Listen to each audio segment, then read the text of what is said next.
Barabara mpenzi mtazamaji, uhali gani? Natumai unaendelea vema pale nyumbani. Mimi hapa studioni ni shwari kabisa. Karibu kwenye taarifa za Shina La Upeo. Jina langu ni Andrine Kilemi, mtangazaji kwa lugha ya ishara ni Ann Wairimu.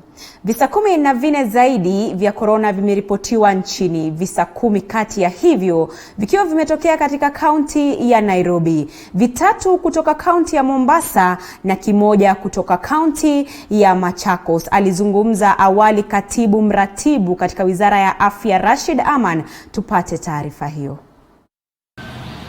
The results for the last 24 hours show that 10 of these positive cases are from Nairobi, 3 from Mombasa, and 1 from Machakos. You will note that every day we make the briefing, 1 county or more join the list of those counties that have now registered COVID-19 positive cases. Today, Machakos becomes the latest county to record a positive case. This brings to 19 the number of counties that have registered cases of the disease. 13 cases were picked by our surveillance teams, while 1 case is from our quarantine facility. In terms of the estates where these cases are located, 4 are from Kasarani, 2 from Makadara, 1 each from Umoja, South Sea, Irigu in Dagoretti South, Machakos, and a mandatory quarantine facility. The 3 in Mombasa are from Likoni, while the 1 case in Machakos is from Athi River. In terms of age distribution, these cases, 11 cases, range from the youngest age of 11 months old baby, and a 49 years old person is the oldest case. And in terms of gender, 9 are males and 5 are females. I'm happy to note that today we have 5 new discharges. This brings the total number of those who have recovered from the disease to 202. These are achievements that we must celebrate. This would not have been possible without the dedication and commitment of our healthcare workers. And I think we must remember them all the time. These frontline healthcare workers, they are the not only healthcare workers, but a number of other frontline staffers, including our security system. We must appreciate the work they do in their line of duty and placing themselves in the front line. And I want to thank them for their courage and spirit of patriotism. Na mtazamaji, tuachane na hayo, tuangazie mengine ambapo Generali Samson Kibochi amekabidhiwa uongozi wa jeshi nchini na Generali Samson Mwathethe ambaye anastaafu. Mwathethe amehudumu kwa miaka 5 na kama ilivyo desturi, rais aliye mamlakani humteua anayemrithi baada ya kamati ya ulinzi kuwahoji walio na ujuzi mwafaka kuongoza. To the staff officers who have helped to steer the defense forces during my tenure, I know that our collective knowledge, courage, temerity, confidence, and conduct led to many instances where we made good judgment for the KDF and for our country. I thank you most sincerely. I wish to thank my family for their understanding and tolerance to the military way of life. To my dear wife, Amina, allow me to congratulate you too. The way I see it is this retirement is for you too.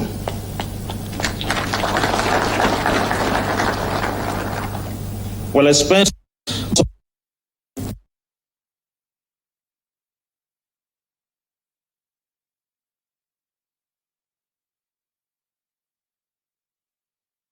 valuable encouragement made every day better for me and our children. Thank you for during the trials that come with being married to a military husband. I know there are days you must have felt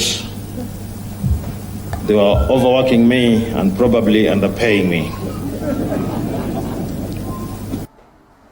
Na mtazamaji, tuelekee Uasin Gishu ambapo mwakilishi wa wanawake katika kaunti hiyo Gladys Boss Sholei amewashauri wa Kenya kuungana mkono katika juhudi za serikali za kukabiliana na virusi vya corona.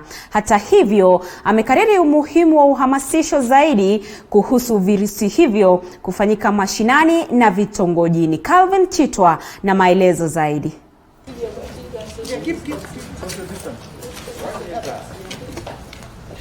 I've stayed off the queue that I need to share off. So it's been a time for me to do that. Those are times I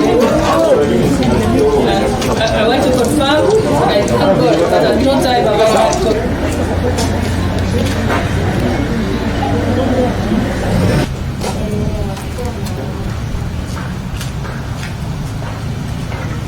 I had to be able to support and add on to the programs that and the guidelines and encourage people to follow the guidelines that have already been provided by government, and that is that people should wear masks in public, hence the reason why we are providing masks.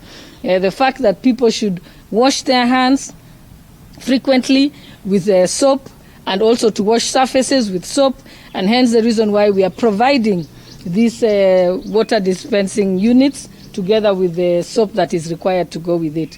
And we do hope that more people can do this, because we can't all of us be able to, I can't complete the job on my own. And if other people can supplement those efforts, then we will be able to stop the coronavirus. Because if we can actually make sure that the virus cannot move to the next person, then the virus will die there. But as long as it keeps moving to one person, it moves to the next, and that's how the spread is. So we should thank God that the numbers are not high yet in Kenya, but you could see that in areas where people just did not follow social distancing, immediately the numbers spiked in those areas. So we hope that people can continue with those, people being encouraged to follow those regulations. And I don't.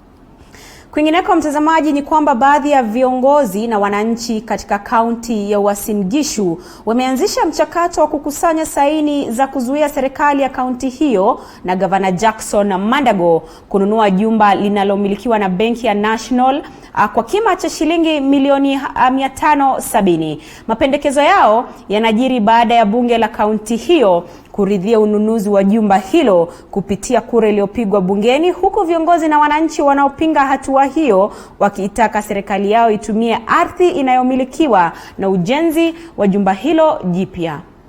An interrogation of the documents provided, Mr. Speaker, the following were the committee observation: that the payment of the purchase price followed by the Public Procurement and Asset followed the Public Procurement and Disposal Act 2015, since it was to be made directly to the National Bank of Kenya Limited. The intention which meant to be pulled was to provide office space. Mr. Speaker,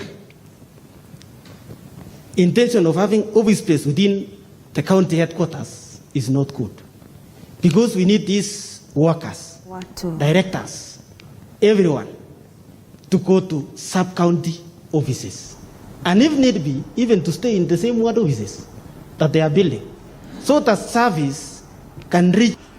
Katika taarifa nyingine mtazamaji, ni kwamba zaidi ya watu 1120 walioathirika na mafuriko katika kaunti ya Bungoma watanufaika na ufadhili wa kaunti wa kukabili janga hili. Akihutubia waandishi wa habari akipokea chakula na vyeuzi kutoka chuo kikuu cha Kibabii, Gavana Wycliffe Wangamati hata hivyo amewarai wananchi kufuata masharti ya Wizara ya Afya katika juhudi za kukabiliana na janga la corona.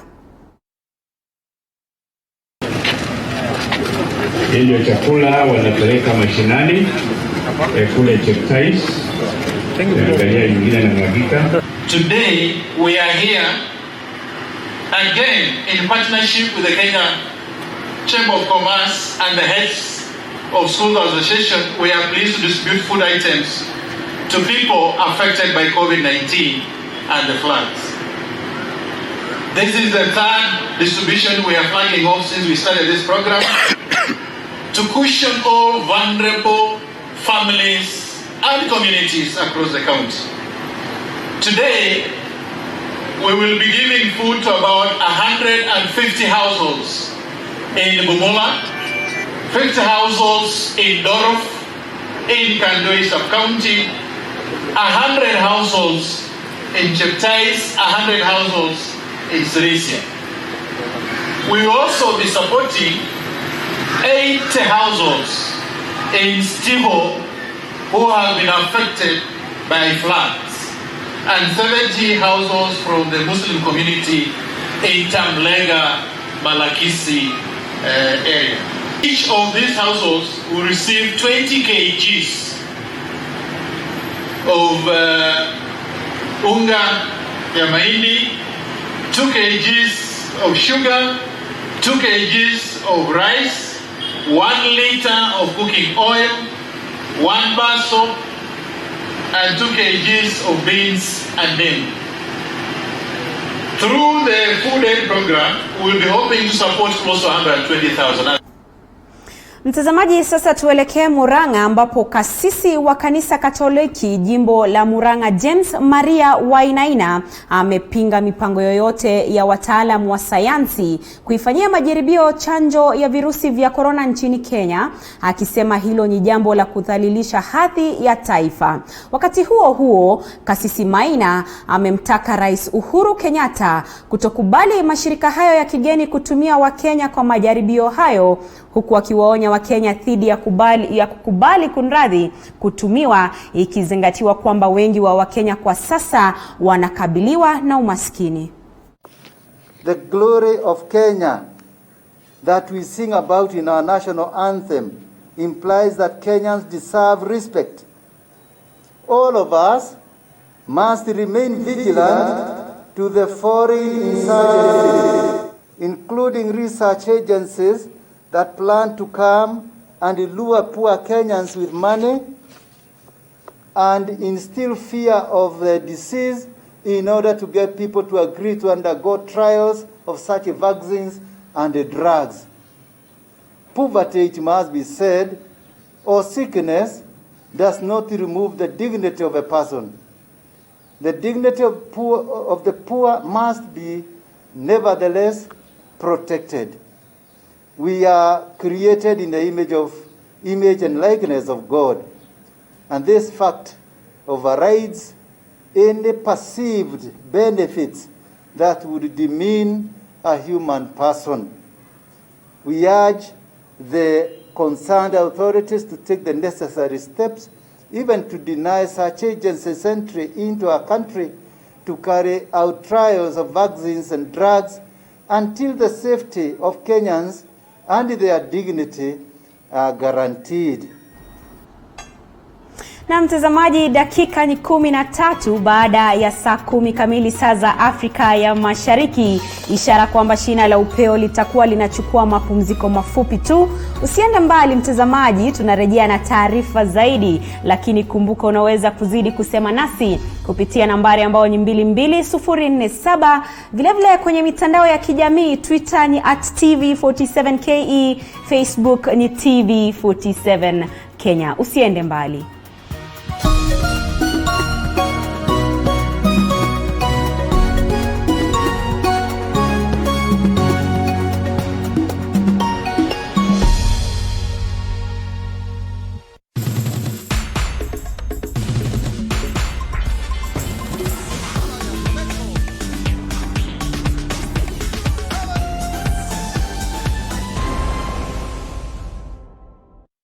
Mount Kenya University takes pride in being an academic giant with some of the best infrastructure, imparting knowledge to the best brains in the country and the region. Our members of faculty are keen to deliver market-driven programs in science and humanities with a keen focus on linkages with relevant organizations. We admit both self-sponsored and government-sponsored students under the Kenya Universities and Colleges Central Placement Service. Join us today and train with the best to become the best. Mount Kenya University, unlocking infinite possibilities.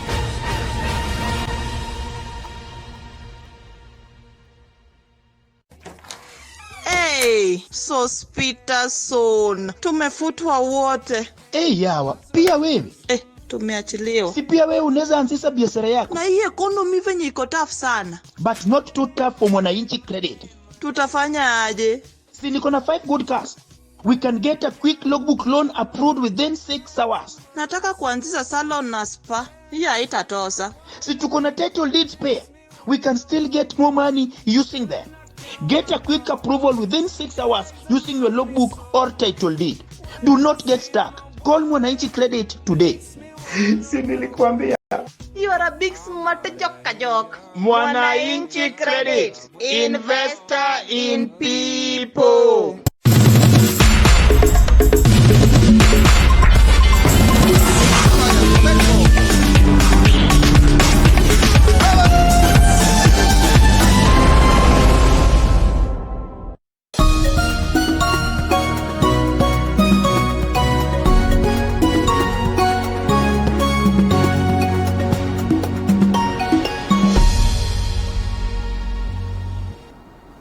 Naam, karibu tena mtazamaji, asante sana kwa kuzidi kutazama taarifa za Shina la Upeo. Iwapo ndo mwanzo unajiunga nasi, basi langu jina ni Andrin Kilemi, mtangazaji kwa lugha ya ishara ni Anna Wairimu. Serikali ya kaunti ya Bungoma kwa ushirikiano na chuo kikuu cha Kibabii pamoja na chama cha wanabiashara wakubwa katika kaunti hiyo wameendeleza mpango wa kuwasaidia wananchi wasiojiweza kwa kuwapa chakula.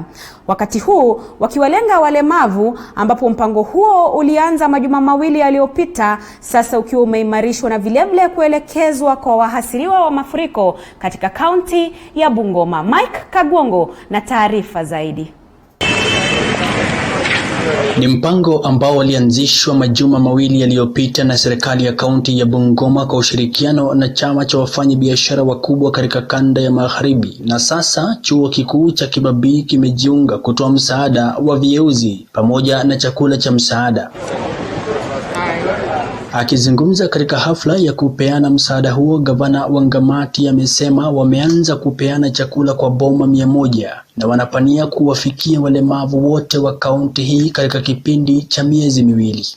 Na vile chama amesema siku ya leo tunapatiana chakula kwa walemavu karibu manyumba 100. Na mimi nataka kuambia chama na walemavu, sisi kama serikali ya kaunti na Chamber of Commerce na Red Cross tutaendelea kufanya kazi nanyi kuhakikisha kuwa in the next 2 months tumefikia walemavu wote katika Bungoma County.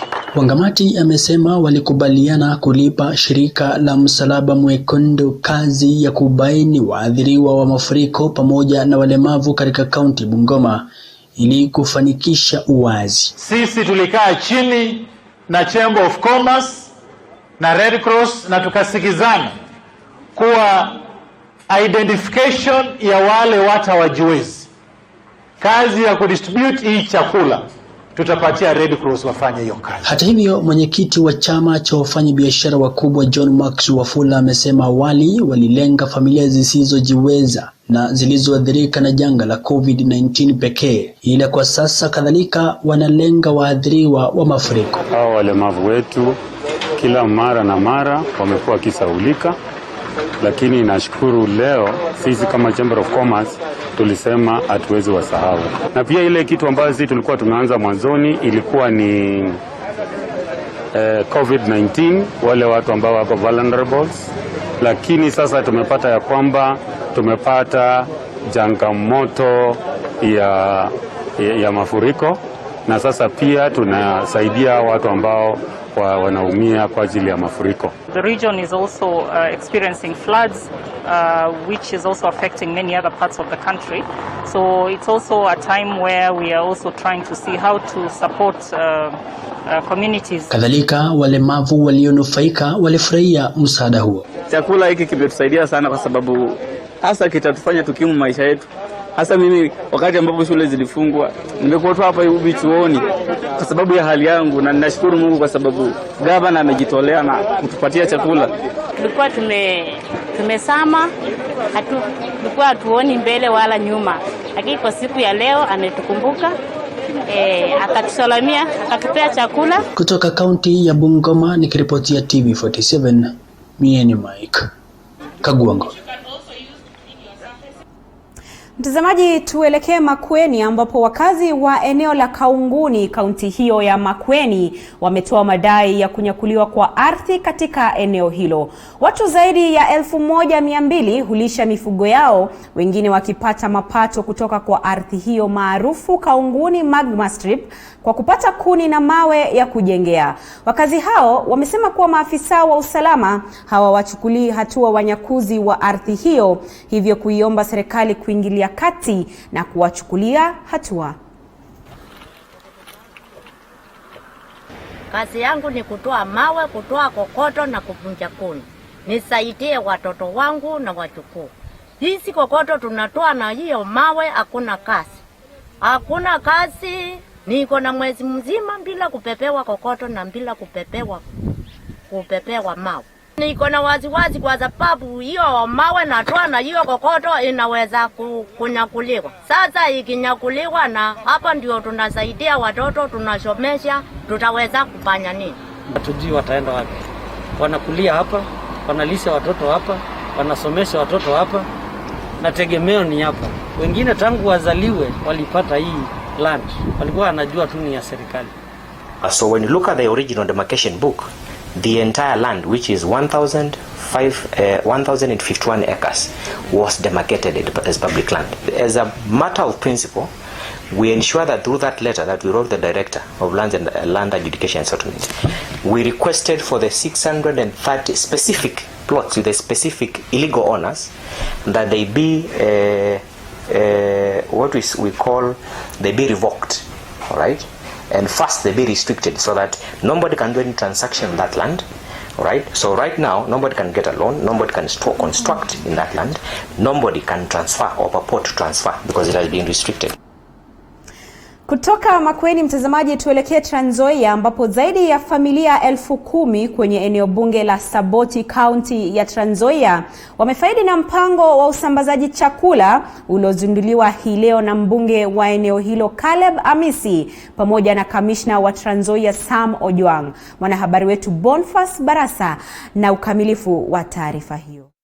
Hatua hiyo mbunge wa Saboti Caleb Amisi ni kuwafaidi wakazi wa eneo bunge lake kulemaza makali ya njaa taifa linapokabili janga la corona. Ikumbukwe serikali inazidi kuwahimiza Wakenya kusalia majumbani ili kufanikisha vita dhidi ya msambao wa virusi vya corona. We've requested let's start with those who are vulnerable. Kuna mtu alikuwa anafanya kazi kwa hoteli ilifungwa. Ana lake, ana nyumba, alipi rent. So ana cha kununua sukari. So let's start with those people who are vulnerable. Na wale wazee. Umejua hii corona tunaambiwa na wanasayansi kwamba ikifika kwa mzee ndio inamuua haraka because of the immunity. So wale wa mama wetu wazee tuwafiche kwa nyumba kidogo, wasikuje kungangania chakula huku nje. Akina mama wakongwe, wajane na wale wanaoishi na ulemavu wakiwa walengwa wa mpango huo, mbunge huyo amewahimiza wakazi wake kuzingatia maagizo ya serikali ili kufanikisha udhibiti wa janga la corona na kuwezesha Wakenya kurejelea shughuli zao kama kawaida. I'm just requesting people to remain at home. Treat this like it's a war. It is a war, na unasikia bunduki inalia na bomu inarushwa. Hautaenda nje, so utajifungia kwa mlango. Hautauliza wapi chakula ndio niingie kwa nyumba. So let us kill this. The faster we kill this corona, the better for us to resume our life. Kwa upande wake kamishna Sam Ojwang ambaye ni mwenyekiti mwenzo kamati ya udhibiti wa maradhi ya corona kwenye kaunti ya Trans Nzoia amesema kuwa mpango huo kando na kuwalenga wakongwe, mitaa ya mabanda pia ni ya kufaidi pakubwa. Focus yetu kubwa slums za Falkland, Shina La Upeo, hii sasa Tuani, Kipsongo, Matisi, Alakara iko huko. Hizo ndio areas ambao tunajua watu wetu pia more vulnerable. But vijijini mwetu pia kuna rural people ambao ni maskini because shamba zao ni ndogo, na wengine hivi majuzi kama vile mnavyojua kama upande wa Namanjalala, Kapomboi huko kwanza na hapa Waitaluk upande wa Sirende, floods zimeleta shida.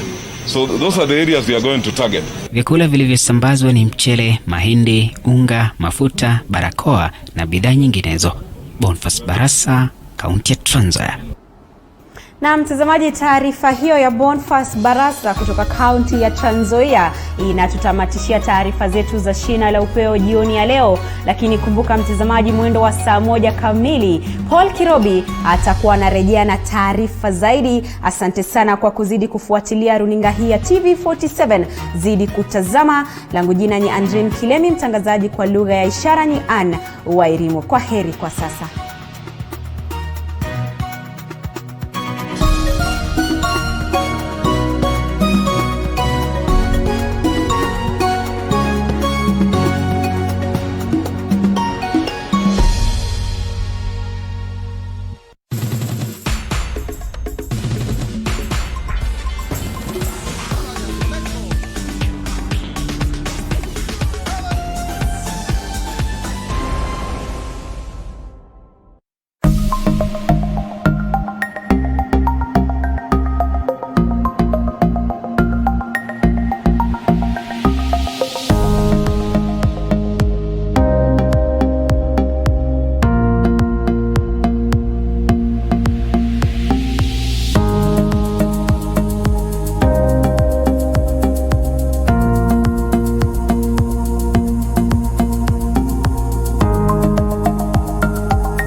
For more inquiries, please email ads@tv47.co.ke or simply call us on 0748 205 604.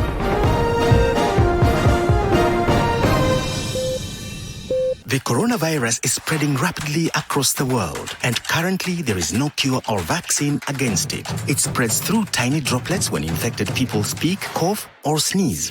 These droplets can land on surfaces to be picked up by hands and are impossible to see with the naked eye.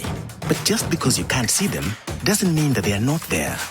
And you may get infected if you touch your face, nose, mouth, or eyes. To help stop the spread of the virus, we all need to do the 5. 1. Follow these steps to wash your hands frequently with soap and water for at least 40 seconds. 2. Cover your mouth with your bent elbow whenever you cough or sneeze. 3. Avoid touching your face. 4. Avoid crowded places. Keep a safe distance from other people. 5. Stay home if you can, especially if you have any of the symptoms. For more information, visit www.who.int.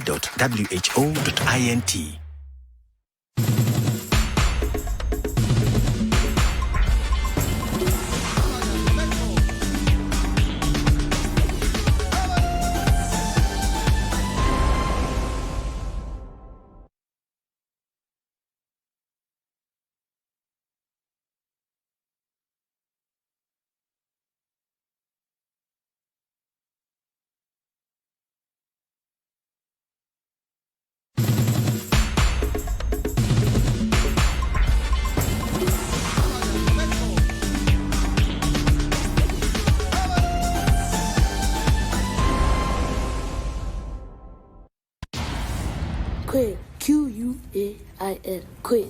Anorexia, ANOREXIA. TARANTULA. Tarantula.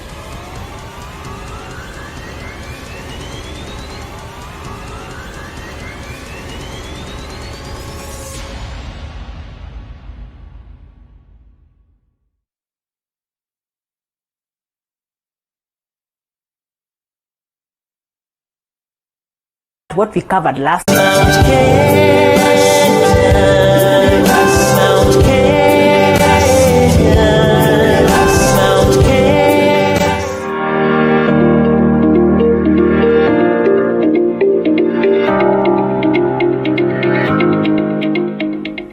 Hello class, welcome to this lesson.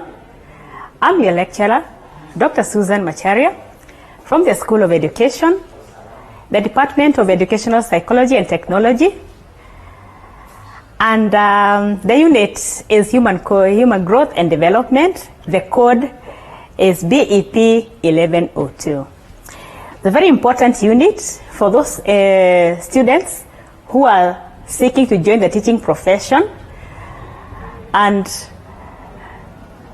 today, I want us to be able to look at research methods that you can use to understand human growth and development. But before we go there, let's kindly just look very fast at what we covered last time. You remember that I gave an introduction to show you what we are supposed to cover in the unit.